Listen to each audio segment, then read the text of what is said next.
Welcome to the Makeup Chronicles by Date My Makeup, where your makeup products speak volumes. Interior, bathroom.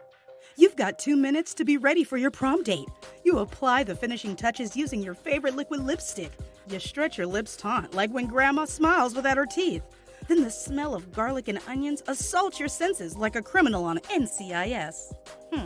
Wow, that smells nasty. Okay, this liquid lipstick is offended.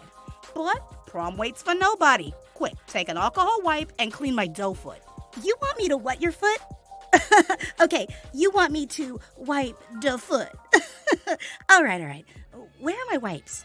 The night is going great, and you notice the prom queen sharing a kiss. You step off the dance floor for a moment, only to have the queen grab your arm and lead you towards the restroom? Hey, I forgot to bring my lipstick and we wear the same shade. Let me borrow yours. We don't know where your lips have been, dearie. Hello, I'm the prom queen.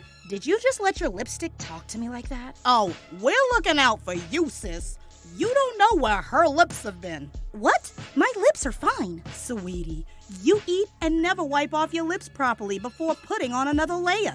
And crumbs and who knows what else could end up in the tube.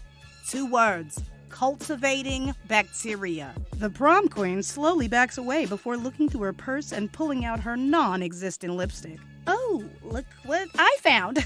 Gotta go, girl. Bye. No problem, darling.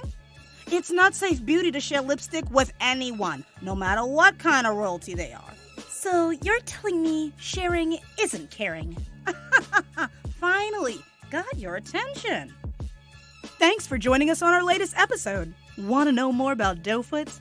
Head over to datemymakeup.com and click on Makeup Chronicles. See you in the next one. Oh, and safe beauty to you.